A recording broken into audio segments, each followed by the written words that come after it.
Okay, so last video, hopefully this one goes a little bit shorter. This video is going to be specific for if there is a plus sign in front of your constant terms there, okay? The last one, we had minus signs in this spot there, so every time we were needing our factors to subtract. So now that we have a plus sign there, that means that we are going to need our factors to add. Okay, so still solve these problems just the same. I've got an x squared plus 17x plus 72. There's just a 1 in front of that y squared there, so I'm going to be taking 1 times 72, and 1 times 72 gives me 72. All my factors, I need to find the factors of 72 that will add to equal 17. Remember, we don't pay attention to any of the signs. It doesn't even matter that it's a positive 17. Okay, we need to add to give us 17. So 1 and 72. Nope, that's 73.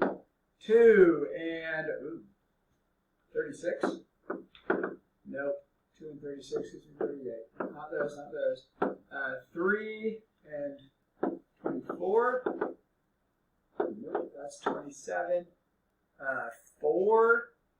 Okay, worse. Hopefully some of you guys, because I'm getting tired of figuring it out. Oh, 8 and 9. That equals 17. So my factors that I need, my middle term, I'm going to replace that with an 8x and a 9x. Okay? So I've got a y squared, and then now I've got an 8x and a 9x plus 72. And I need to determine what my signs need to be. Okay? Last time, these middle signs here were always the opposite of each other. Well, they were the opposite of each other because that was a minus. This time, since it's a plus, they are going to be the same sign that we plug in there. Okay? So since this is a plus, they're going to be the same side. So I need a blank 9 and a blank 8 so that they combine to equal a positive 17. So if I were to combine those, that means that both of these would need to be positive. I need a positive 8 and a positive 9. You can always check yourself there. Positive 8, positive 9, that does give me a positive 17. What can I factor out of the first two terms there? Oh my gosh, I just realized I wrote x's and they're supposed to be y's. 8y plus 9y. I'm sorry. What can I factor out of those? Well, they would both have a y. When I factor that out, I'm left with a y plus 8. What do 9 and 72 both have in common? They both have a 9 in common. It's a positive 9. So I would be left with a y plus 8. Okay? These two match, which is great. Y plus 8 is one of my factors. My other factor is what's left over, which is a y plus 9. And there we go. We're factoring away. One more example. Okay, we've got a video for if it's a plus and then a minus. We've got a video if it's a minus and a minus. Now we have a video for if it's a plus and a plus. So the last one that we have, our last possibility, would be if it's a minus sign and then a plus. Okay, remember the second sign is what tells us what we're going to be doing. I've got 12z squared minus 8z plus 1. Okay, we're going to be finding the product of a and c. So 12 times 1, that means I've got to find the factors of 12 that will add to equal 8. We do not pay attention to the negative. Factors of 12 that will add to give me 8. So what are my factors of 12? Well, I can do 1 and 12, that's 13. Nope. 2 and 6, that's 8. Oh, there we go, 2 and 6. Okay? So I'm going to have a 12z squared. I still have my positive 1, but I'm going to rewrite that middle term, that 8z, I'm going to rewrite that with a 2z and a 6z. Okay? So 2z and a 6z. Now, again, I need a blank 2 and a blank 6 so that they would combine to equal a negative 8. Okay? So if I've got 6 and 2, the only way that would combine to be a negative 8 is if both of those are negative. Plus sign here, both signs are going to be the same and they're both negative signs. Okay?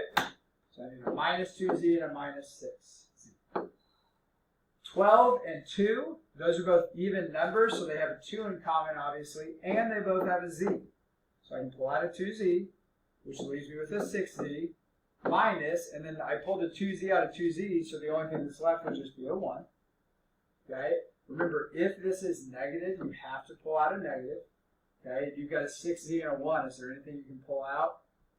No, but I can always pull out a 1. So I'm pulling out a negative 1, which all that will do will change the signs. That was a negative 6z, now it's a positive 6z, it was a positive 1, now it's a negative 1. So my factors are 6z minus 1 and 2z minus 1. Those would be my two factors.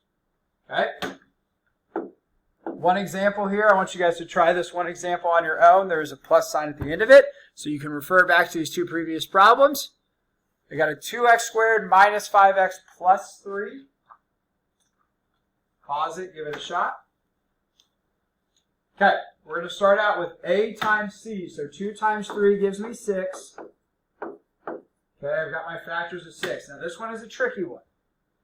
I need to use my factors of 6 that will add. Factors of 6 that will add to give me 5. A lot of people will look at 1 and 6 and they'll say, oh, that adds to give me 5. Because they'll throw in negatives and stuff. But remember, we do not pay attention to negatives. So I need my factors to add to give me 5. What is 1 plus 6? That is 7. 1 and 6 cannot work. Right? 2 and 3, though, do add to give me 5. So 2 and 3 is what I need to use. So I'm going to have a 2x squared, and then I have a 2x and a 3x, plus 3 on the end. Okay? I need the 2x and the 3x to combine to give me a negative 5. So both of those are going to have to be negative. What can I pull out here? Well, they both have a 2. They both have an x. So pull out a 2x, and I'm left with just an x minus. Remember, if I pull everything out, there's still a 1 there. What can I pull out of the next two? Well, I've got a negative, so I know I have to pull out a negative. And then they both have a 3, so I'll pull out a negative 3, x, and then I have to change that sign, so it's minus 1. So my two factors are x minus 1 and 2x minus 3. Okay? The only thing you guys have left are the on your own problems. For those on your own problems, I need you guys to go ahead and look back at the videos. If you're looking at it and you're like, I don't understand how to do it, pull the video up, watch the video, follow along with what I do, pause it, try the step that I tried. Okay? If you have any questions, email me. And also, just to repeat, you have to show your work on all of these problems. I do not care if you can do this in your head. You have to show your work. This is probably the most important lesson, and it will be on every single test you have for the rest of this year. You will be required to factor in some sort of way for every test for the rest of the year. Okay?